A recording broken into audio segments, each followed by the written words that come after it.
As a parent, there's nothing scarier than turning over the family car keys to a young teen driver.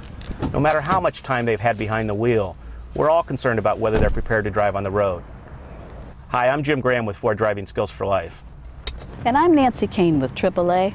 Parents have a lot to worry about, especially now as new teen drivers head back to school, car keys in hand. Just like that, good. The first thing we'd like to talk about is when accidents happen. Most of us are aware that the deadliest time for teens is on weekend nights. In fact, many states have restrictions for driving after dark and the number of passengers and things like that. But what many don't know is that weekdays between 3 and 5 p.m. can be just as dangerous as weekend nights. In fact, a AAA analysis of crash data showed that the time between 3 and 5 p.m. weekdays is nearly rivals or is just as dangerous as weekend nights for 16 and 17-year-old drivers and their passengers.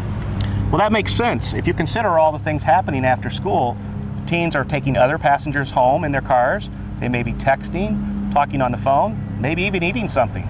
They're excited to be out of school. Well, that's why, Jim, parents need to be more engaged with their students, especially now as more and more schools are either cutting back or eliminating driver's education curriculum. Parents really need to be engaged and help their students be better drivers. Well, that's exactly right.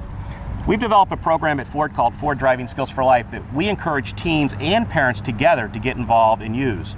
We focus on 4 key elements that have been identified as causing over 60% of all vehicle crashes that result in fatalities. These 4 areas include speeding, spacing between vehicles, hazard recognition, and distracted driving.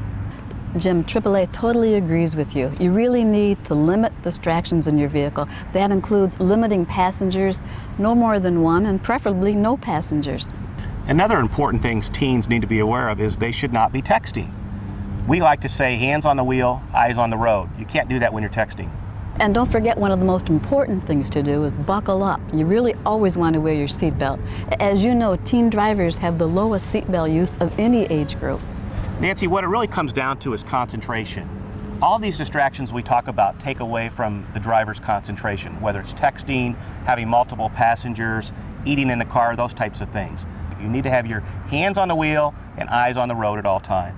Teens really need to watch their parents, so parents have to be good drivers, be good examples for their teens.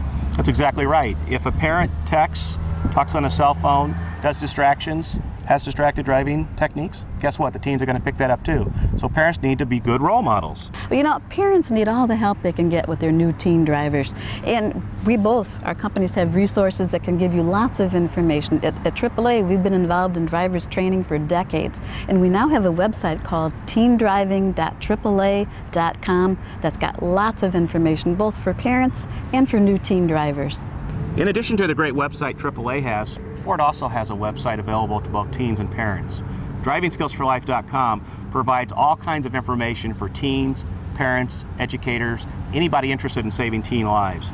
We have simulation games, we have all kinds of tips, videos. I encourage parents and teens to take advantage of that. So check out both our websites. There's a wealth of information for everybody. And remember, driving is a privilege, not a right. And parents, be involved. Always be involved with your new teen drivers on the road.